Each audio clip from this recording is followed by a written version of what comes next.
1절에서부터 3절 말씀을 보면 이렇게 기록하고 있습니다. 지혜가 부르지 아니하느냐, 명철이 소리를 높이지 아니하느냐. 그가 길가의 높은 곳과 내 거리에 서며 성문 곁과 문 어귀와 여러 출입하는 문에서 불러 이르되 라고 기록하고 있습니다. 지혜가 마치 사람인 것처럼 소리를 질러서 외치고 있고 부르고 있는데, 지혜가 지금 자꾸만 떠들고 있는데 어디서 그렇게 외치고 있느냐? 길가 높은 곳에서도 지혜가 외치고 있고, 내 거리에서도 지혜가 외치고 있고, 성문 곁에서도 외치고 있고, 문 어귀에서도 외치고 있을 뿐만 아니라 여러 출입하는 문에서 지혜가 외치고 있다고 이렇게 기록하고 있습니다. 이 이야기는 그러니까 안방에서는 안방이라고 하는 말은 안 나왔으니까 안방에는 지혜가 없는 것일까요? 학교 건물에는 학교 건물이라고 하는 말을 표현하지 않았으니까 학교 건물 속에 들어가면 지혜를 발견할 수 없는 것일까요? 들을 수 없는 것일까요? 시장에 가면 여기 시장이라고 하는 말을 표현하지 않았으니까 시장에 가면 그런 지혜의 말을 들을 수 없고, 지혜를 구하기 위해서는 반드시 길가로 가야만 하고, 내 거리를 가야만 하고, 성문으로 가야만 하고, 꼭 여기서 언급한 바로 그 장소로 가야만, 그래야 우리가 지혜의 목소리를 들을 수 있다고 하는 그런 뜻일까요? 그렇지 않습니다. 지금 이렇게 표현하고 있는 것을 가리켜서 몇몇 대표적인 것을 예로 들어서 지금 표현하고 있는 것입니다.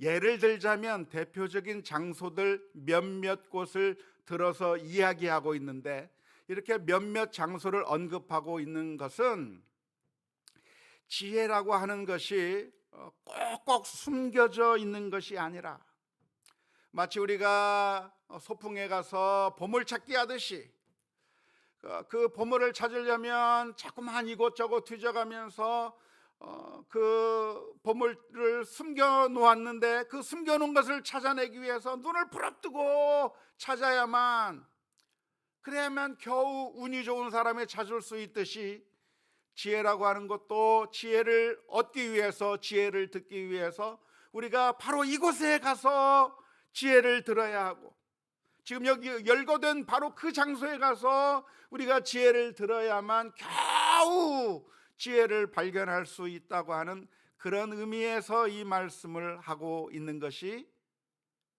아닙니다. 지금 이렇게 말씀하고 있는 이유가 무엇이냐면, 이렇게 말씀한 것은 바로 이곳에서만 지혜를 찾을 수 있다고 말해 주는 것이 아닙니다. 우리가 소풍을 가면 보물을 숨겨놓고 보물을 숨겨놓은 선생님이 아이들을 향해서 말합니다.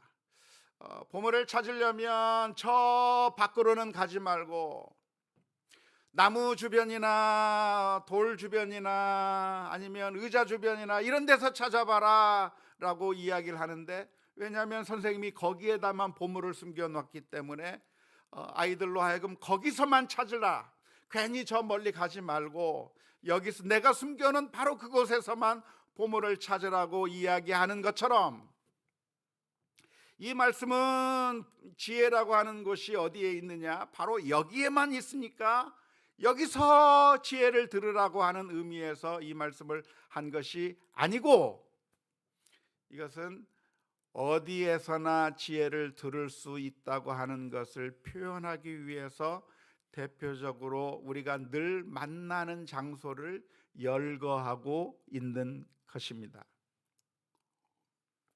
이런 식의 수사법을 가리켜서 대유법이라고도 하고 제유법이라고도 하는데요, 대표적인 것 몇 개만을 선정해서 전체를 나타내는 방법이죠. 그러니까 길가라고 하는 곳이 어느 곳입니까? 누구나 갈 수 있는 곳이 길가예요. 성문이 어디입니까? 누구나 다 갈 수 있는 곳이 성문이에요. 내거리가 어디입니까? 아무나 갈 수 있는 것이 바로 그 내거리입니다.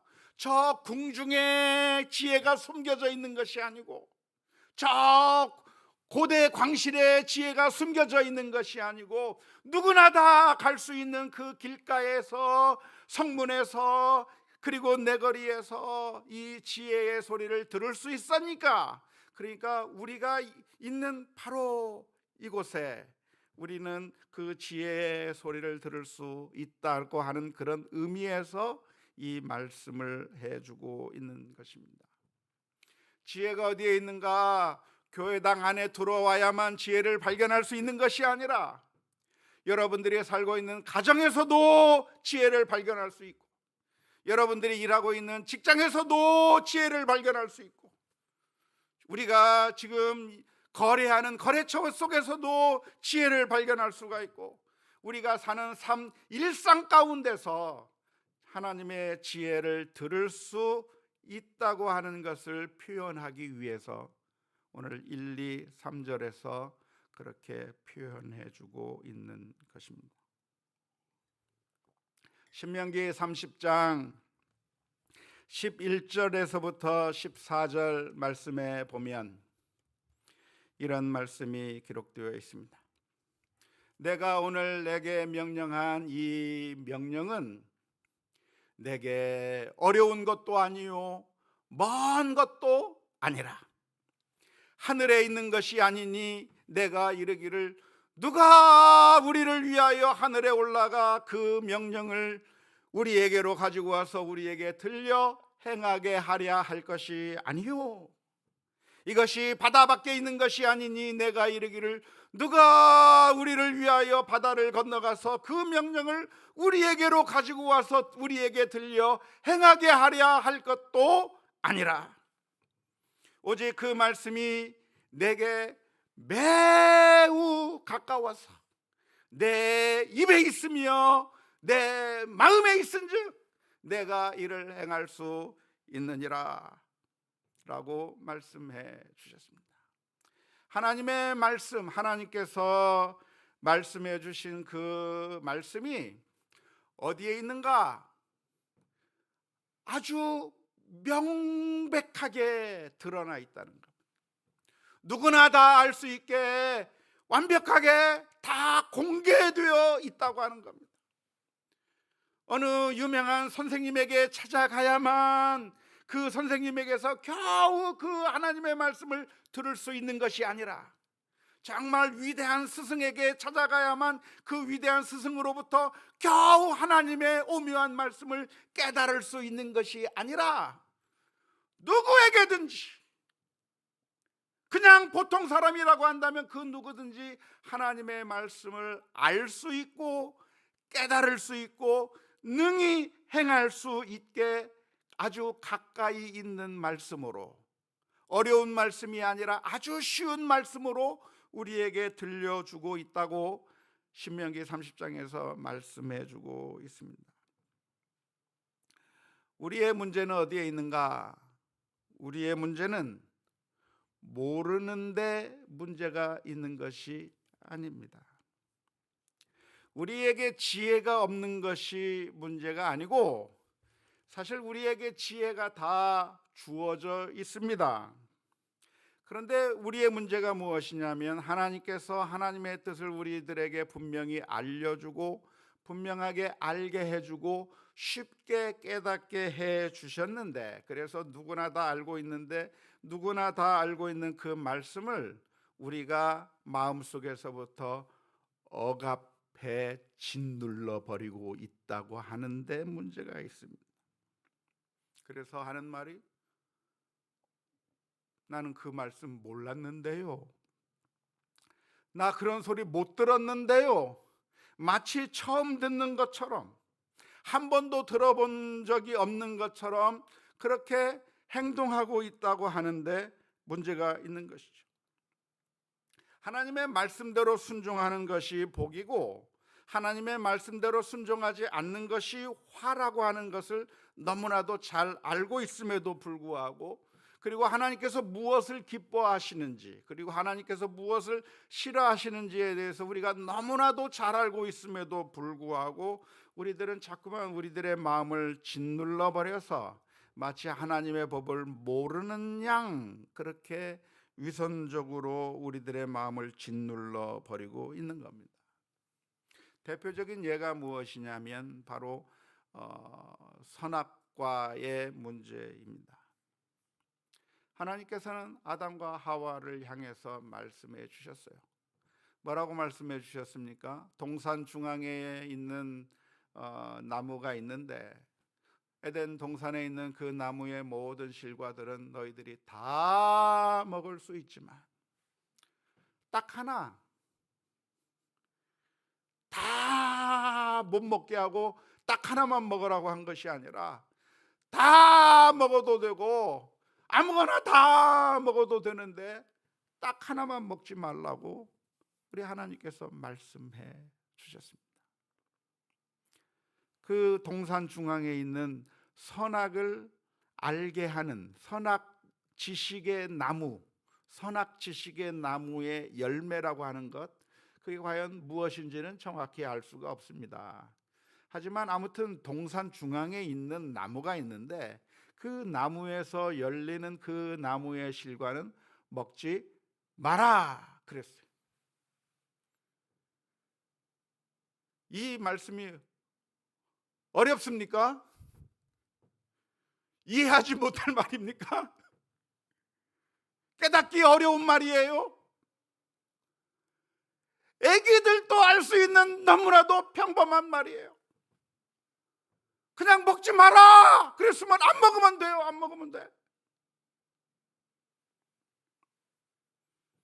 그런데 사탄이 하와를 유혹합니다. 하나님께서 정말로 이 동산에 있는 모든 나무의 실과를 먹지 말라고 하더냐? 그러면서 꼬시기 시작합니다. 네가 만일 이것을 먹는다고 한다면 네가 하나님과 같이 될 것이다. 눈이 밝아져 하나님과 같이 될 것이다 라고 유혹할 때 이 하와가 그 사탄의 말에 속아 넘어갑니다. 몰라서 넘어간 것도 아니고 하나님의 말씀이 무엇인지 몰라서 넘어간 것이 아니라 마치 하나님의 말씀을 한 번도 듣지 못한 것이냐, 전혀 하나님의 말씀을 한 번도 들어보지 못한 것이냐, 그냥 먹고 잘못된 길로 빠져가는 것이죠. 우리의 문제가 어디에 있는가? 지혜의 말씀을 모른다는 데 문제가 있는 것이 아닙니다. 다 알고 있어요. 다 알고 있어요. 왜? 하나님께서 이미 우리들의 양심 가운데 하나님의 말씀을 새겨 놓았기 때문에 그렇습니다.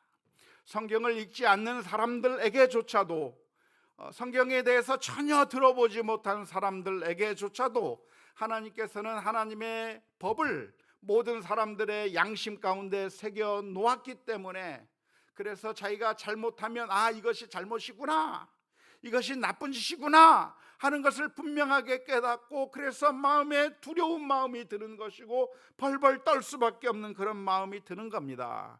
그런 양심을 하나님께서 주셨는데 많은 사람들이 그것을 억압해 버리면서 그러면서 죄악을 저지르게 되는 것이죠. 그런데 오늘 본문의 말씀은 우리를 향해서 권고하기를 그 지혜의 말씀, 어디서든지 늘 우리를 향해서 우리의 마음의 문을 노크하고 있는 그 지혜의 말씀이 있는데 그 지혜의 말씀에 귀를 기울이고 그 지혜의 말씀을 가장 소중하게 여겨라. 이 세상의 그 어느 것보다도 지혜의 말씀, 하나님의 말씀을 소중하게 여기라고 말씀해주고 있습니다. 10절 말씀에 보면 이렇게 표현하고 있습니다. 너희가 은을 받지 말고 나의 훈계를 받으며 정금보다 지식을 얻으라 라고 표현하고 있습니다. 은을 받지 말고 나의 훈계를 받으라.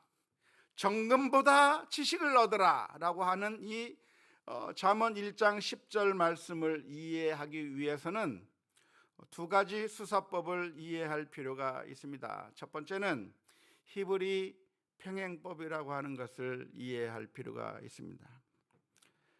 그림을 보시면 알겠지만 히브리 평행법이라고 하는 것은 무엇이냐면 두 가지로 표현하고 있지만 사실 한 가지 사상을 전달하는 겁니다.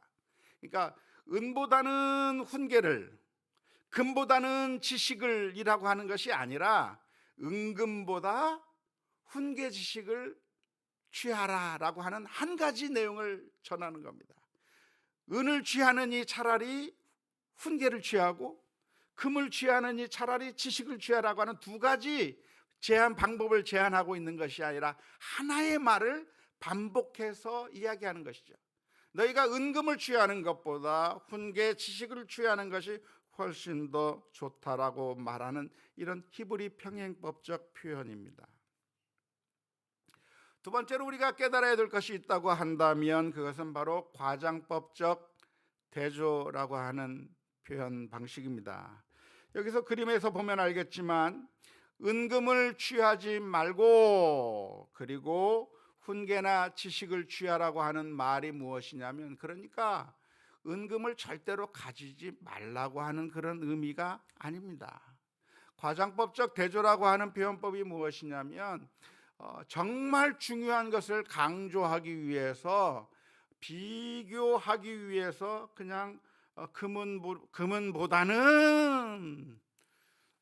이 훈계와 지식을 취해라, 이것이 훨씬 더 중요하다고 하는 것을 강조하기 위해서 금을 취하느니 차라리 지식을, 은을 취하느니 차라리 훈계를 이라고 하는 말로 표현하고 있지만, 그러나 사실은 그러니까 금, 은이 절대 필요한 것이 아니고 그냥 그것은 갖다 버려라, 그런 의미의 말씀은 아닙니다.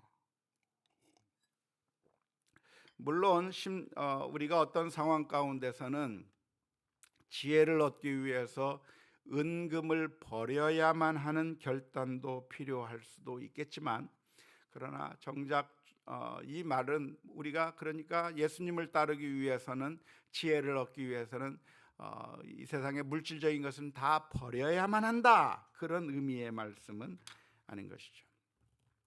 자, 그러면 우리가 은금보다도 지혜를 얻어라, 명철을 얻어라, 훈계를 얻어라, 지식을 얻어라 이렇게 말씀하고 있는데, 지금 우리가 잠언서의 말씀을 살펴보고 있는데 도대체 지혜라고 하는 것이 무엇일까요? 지혜가 무엇이죠?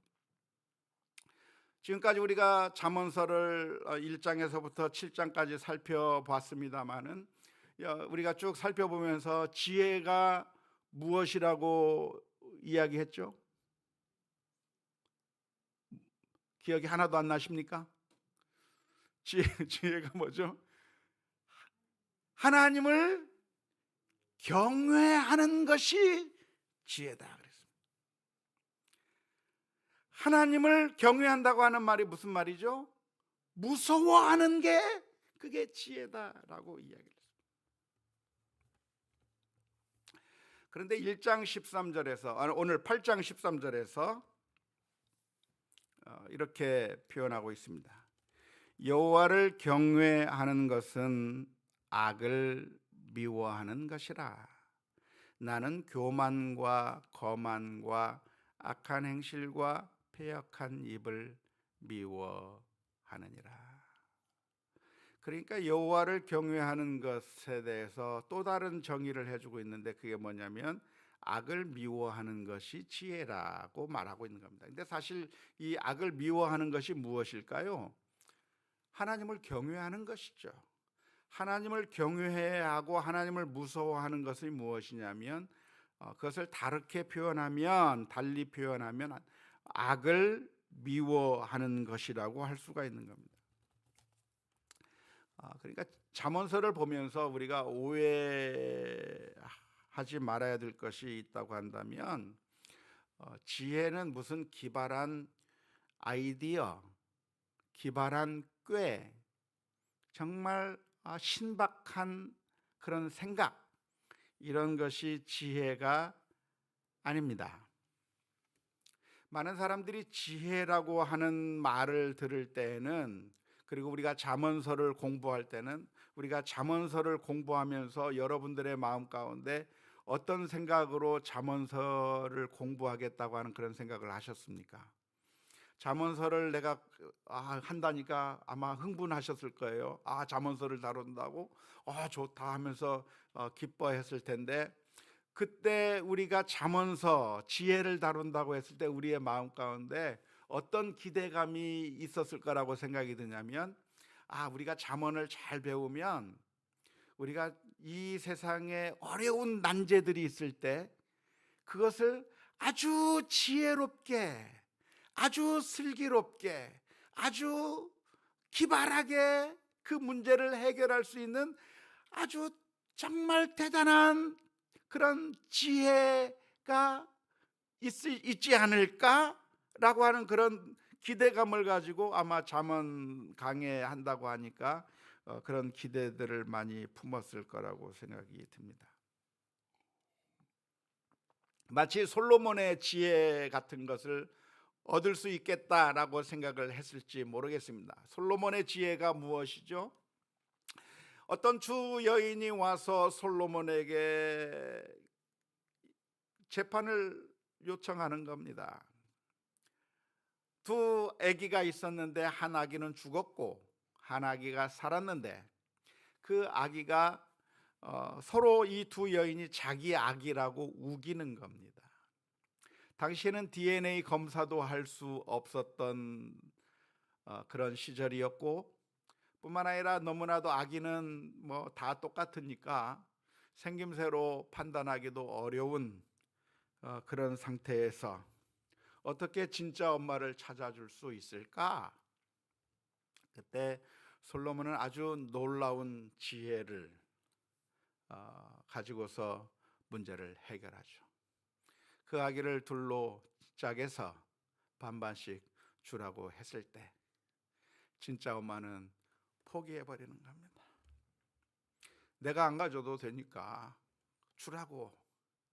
진짜 엄마의 사랑을 보는 그 솔로몬이 그 여인의 진짜 엄마라고 판결해 주어서, 그래서 그 솔로몬이 정말 뛰어난, 정말 지혜로운 사람이라고 하는 것을 칭송을 듣게 되었는데, 우리가 잠언서를 공부할 때, 우리가 잠언서를 공부하겠다고 했을 때 여러분들이 가지는 그 기대감이 무엇이냐면, 나도 잠언서를 좀 잘 공부해 가지고 나도 정말 어려운 문제들, 정말 복잡하게 꼬여 있는 문제들이 있을 때 그것을 솔로몬처럼 명쾌하게, 아주 신박하게, 정말 모든 사람들이 감탄할 정도로 정말 뛰어난 지혜를 가지고 모든 문제를 해결할 수 있는 그런 지혜의 사람이 되었으면 좋겠다.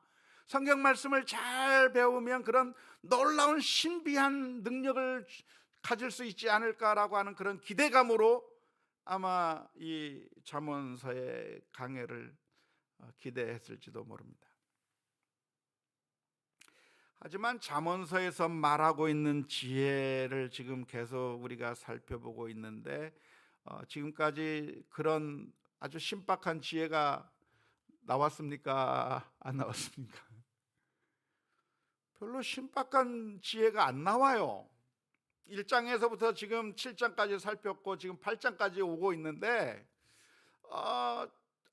정말 기발한 생각이구나, 정말 높은 지혜구나 라고 말할 만한 내용이 이 잠언서 지금 우리가 8장까지 오는 과정 가운데 단 한 절도 나오지 않습니다. 왜냐하면 지혜가 뭐냐? 하나님을 무서워하는 게 지혜라는 거예요. 그리고 오늘 8장 13절에서 말하고 있는 것이 무엇이냐면, 악을 미워하는 게 지혜라는 거예요. 지혜가 정말 소수의 아주 뛰어난 몇몇 사람들이 겨우 얻을 수 있는 그게 지혜가 아니라 모두가 다 가질 수 있는 지혜. 무슨 지혜? 하나님을 두려워하는 게 지혜고 악을 미워하는 게 지혜.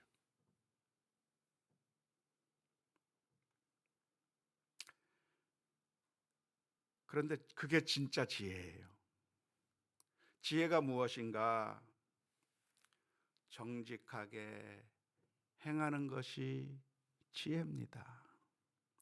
진실하게 말하는 것이 지혜입니다. 겸손하게 행하는 것이 지혜입니다. 하나님의 말씀에 순종하는 것이 지혜입니다.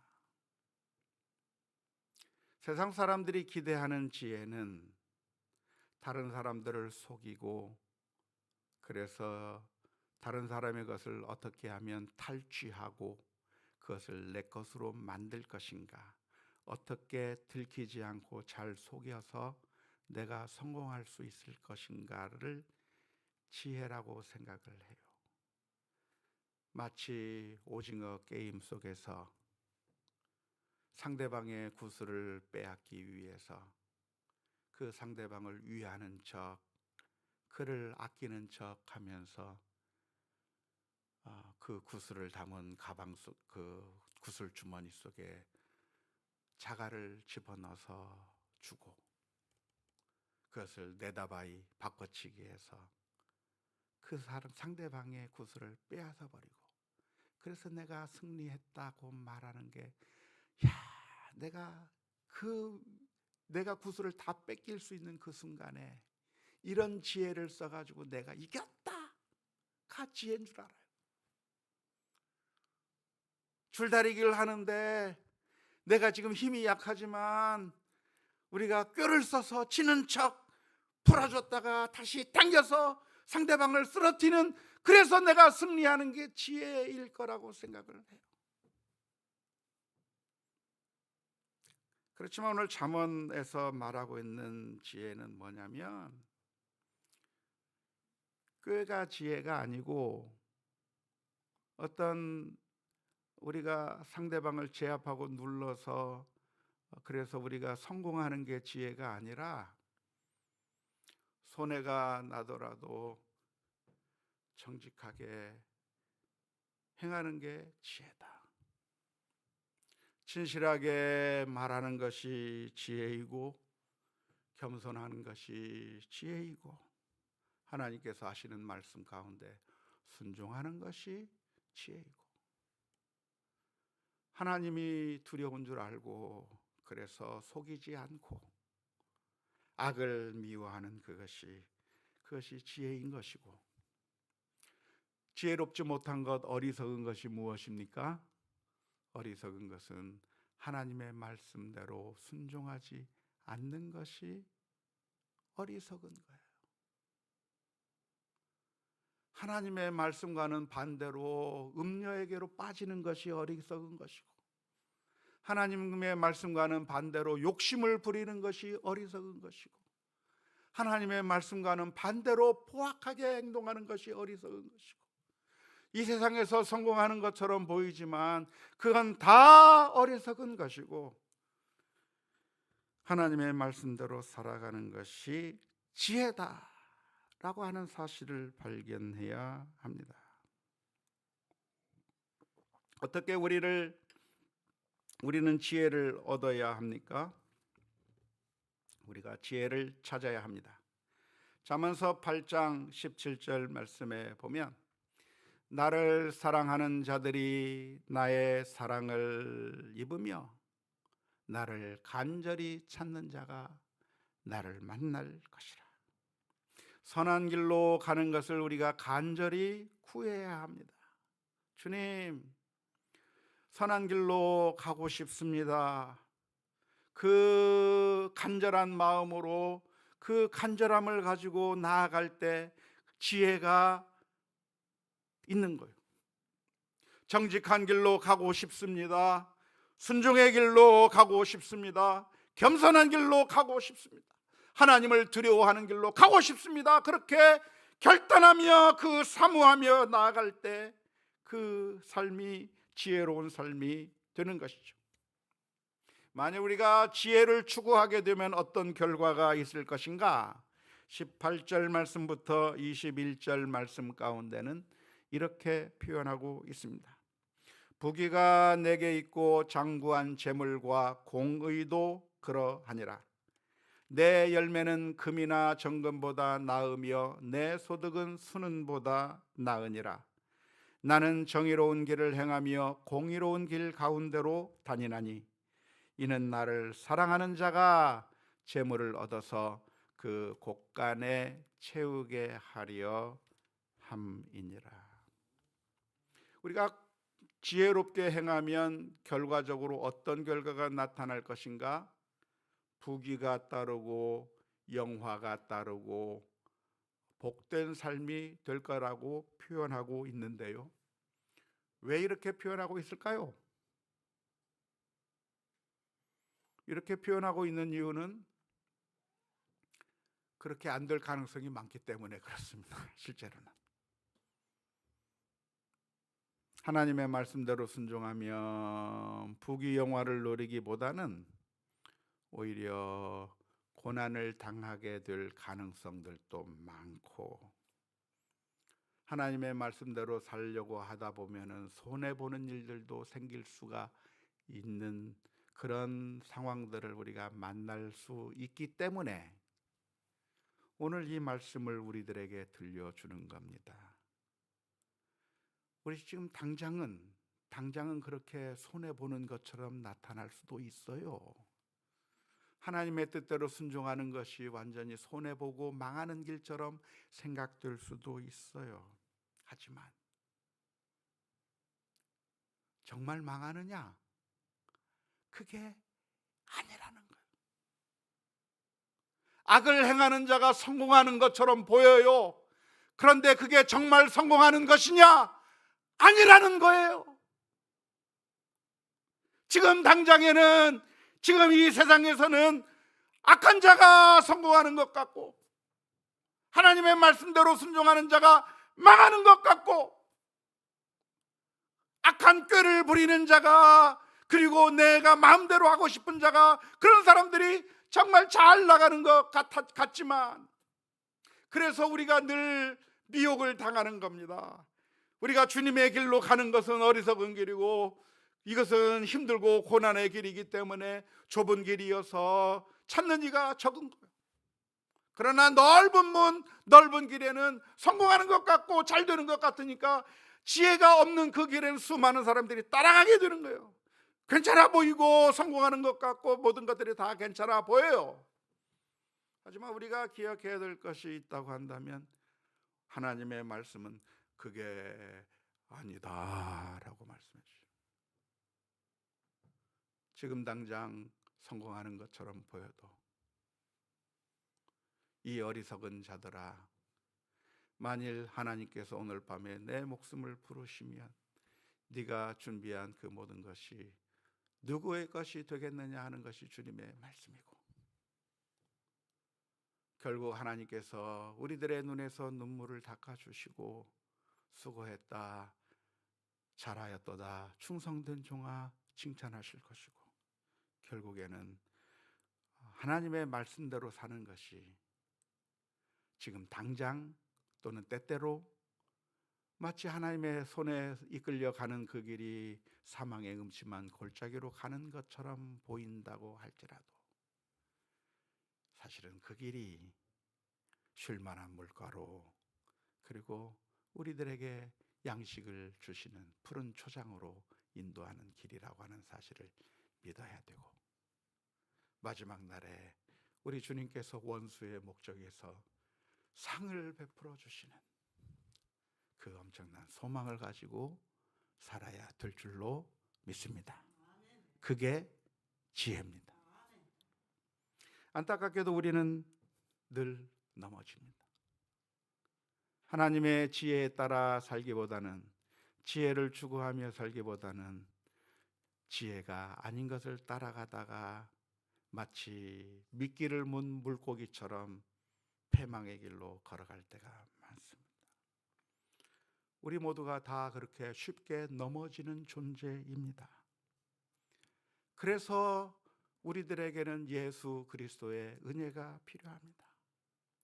우리가 넘어지고 실수하고 잘못했던 바로 그 죄를 위하여 예수님께서 이 세상에 오셔서 우리의 죄와 허물을 다 지시고 십자가를 져 주셨기에 우리의 죄를 용서받는 것이고, 또한 앞으로 우리의 믿음의 길을 가는 동안에 주님 함께하여 주옵소서.